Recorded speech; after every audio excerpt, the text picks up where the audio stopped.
आज का वीडियो हम जानेंगे कि कैसे गणेश जी के मंत्र में छिपा है रोगों का निदान, कैसे आयुर्वेद और योग के भी देवता बन जाते हैं हमारे लंबोदर गणेश जी।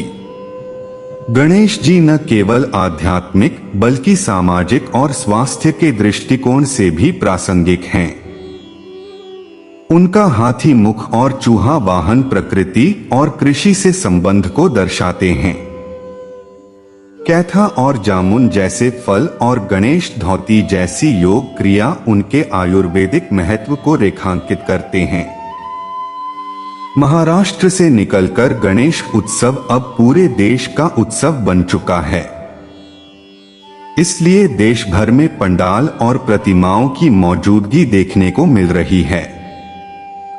वैसे भी श्री गणेश सबसे अधिक स्वीकृत देवता हैं और खास बात यह है कि उत्तर से दक्षिण तक वह अपने पहले नाम गणेश से ही जाने पहचाने जाते हैं। ये और बात है कि अपनी मुद्राओं और अलग अलग अवस्थाओं के कारण उनके कई अन्य नाम भी हैं, लेकिन समाज में उनका गणेश नाम सबसे अधिक प्रचलित है।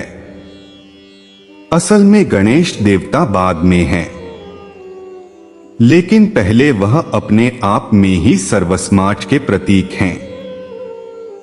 वह हर उस वर्ग के प्रतिनिधि हैं जो प्रकृति और जमीन से जुड़ा है, इसलिए वह प्रकृति पुत्र कहलाते हैं। उनका हाथी मुख उन्हें वन्य जीवन के संरक्षण का प्रतीक बनाता है, तो साथ ही आदिवासी जनजाति का जुड़ाव नगरीय सभ्यता से कराता है, क्योंकि हाथी जंगली जंतु भी है और पालतू भी।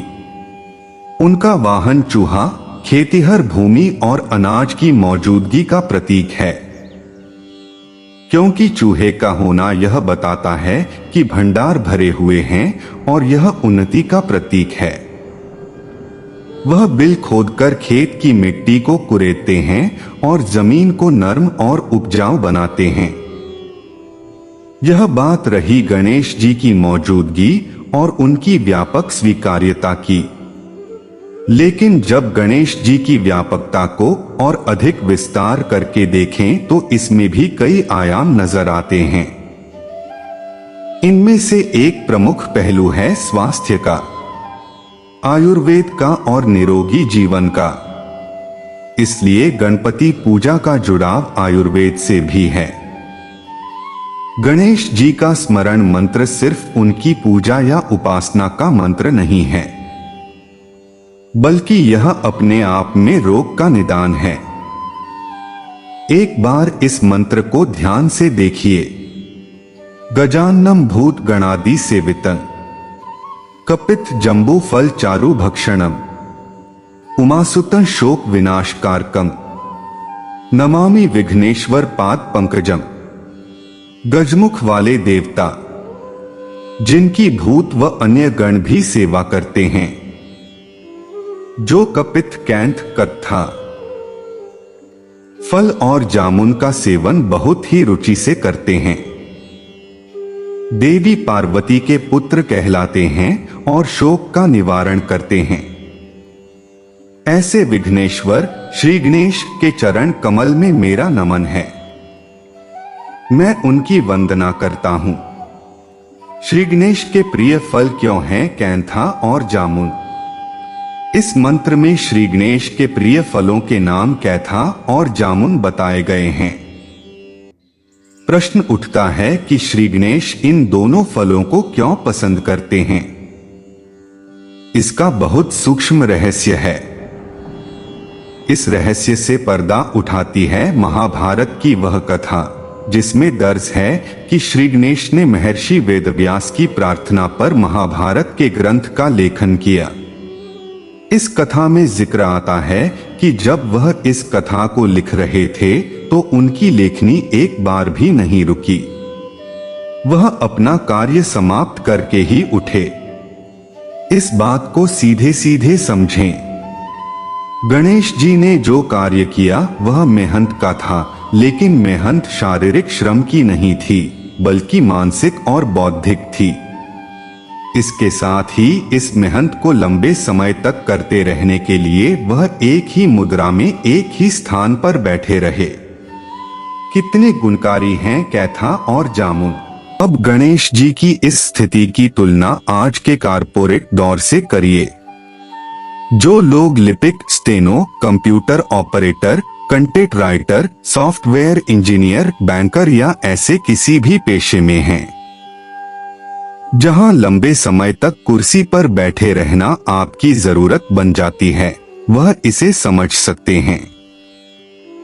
एक ही जगह पर बैठे रहने, शारीरिक श्रम न करने से शरीर की पाचक अग्नि धीमी पड़ती है, मोटापा बढ़ता है।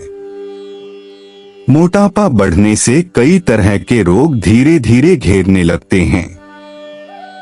इसीलिए गणेश जी की पसंद कैथ का फल और जामुन है। कैथा का फल गले के रोगों को दूर करता है, पेट के रोगों को ठीक करता है। इसके प्रयोग से हृदय की मांसपेशियां मजबूत होती हैं। वहीं जामुन भी बहुत गुणकारी है। जामुन डायबिटीज में बहुत लाभदायक है। जिन्हें मधुमेह है वह इसका खूब प्रयोग करते ही हैं। जामुन कसैला होता है, वजन घटाने में भी सहायक है। साथ में गले में इन्फेक्शन, सर्दी, खांसी, दमा में सहायता करता है। इस तरह गणेश जी आयुर्वेद में भी उतने ही स्वीकार्य हैं जितना वह अग्र पूजा के लिए। आयुर्वेद से उनका एक और जुड़ाव योग की क्रिया के जरिए होता है। योग में एक गणेश क्रिया का जिक्र आता है जिसे मूल शोधन या अश्वनी मुद्रा भी कहते हैं। इसे गणेश धौती भी कहते हैं। अगर किसी के आंत में मल चिपकता है या ऐंठन होती है, जिसे मलबद्धता, मल का कड़ा होना कहते हैं, इस तरह की परेशानी होती है तो इसका निदान गणेश धौती क्रिया द्वारा किया जाता है। गणेश जी को आयुर्वेद और योग का देवता इसलिए माना जाता है क्योंकि उनके मंत्रों और स्वरूप में स्वास्थ्य और कल्याण के संदेश छिपे हैं। विशेष रूप से गजानन भूत गणादि सेवितम कपित जम्बू फलसार भक्षितम मंत्र में जामुन जैसे मधुमेह नियंत्रित फलों का उल्लेख है। और धूप घास का भोग भी शुगर लेवल कंट्रोल करने से जुड़ा है, जो उनके आयुर्वेदिक महत्व को दर्शाता है। साथ ही गणेश जी का वक्रतुंड घुमावदार सूंड योग से जुड़ी शारीरिक और मानसिक संतुलन की अवधारणा से संबंधित है और उनके स्वरूप में ही संतुलन और एकाग्रता का संदेश मिलता है। गणेश जी के मंत्रों में छिपा आयुर्वेद का संदेश। मधुमेह नियंत्रण। एक मंत्र में कपित जम्बू फल सार भक्षितम कहा गया है, जो स्वादिष्ट जामुन फल का उल्लेख करता है। आयुर्वेद के अनुसार जामुन मधुमेह के रोगियों के लिए लाभकारी है। आहार का महत्व। गणेश जी को चढ़ने वाले विभिन्न मोदक, लड्डू और फलों में से धूप घास का महत्व है। धूप घास शुगर लेवल को नियंत्रित करने में सहायक होती है, जो स्वास्थ्य के लिए महत्वपूर्ण है। अवशेषों का सेवन। भक्त चढ़ाने के बाद प्रसाद का सेवन करते हैं। इसमें फल और अनाज शामिल होते हैं, जिन्हें स्वास्थ्यवर्धक माना जाता है, खासकर धूप घास को। गणेश जी और योग का संबंध। वक्रतुंड और मानसिक संतुलन। गणेश जी के घुमावदार सूंड, जिसे वक्रतुंड कहते हैं, मानसिक और शारीरिक संतुलन का प्रतीक है। एकाग्रता और ध्यान। गणेश जी का बड़ा पेट सहनशीलता और सभी बातों को पचा लेने की क्षमता का प्रतीक है, जो योग में एकाग्रता और धैर्य का संदेश देता है। योग क्रियाओं से संबंध। गणेश जी के स्वरूप में शारीरिक और मानसिक संतुलन का संदेश है, जो योग के मूल सिद्धांतों से जुड़ा है। गणेश जी के मंत्रों और उनके स्वरूप में ऐसे संकेत मिलते हैं जो स्वास्थ्य, शारीरिक संतुलन और मानसिक शांति के लिए उपयोगी हैं। इसलिए उन्हें आयुर्वेद और योग का देवता भी माना जाता है।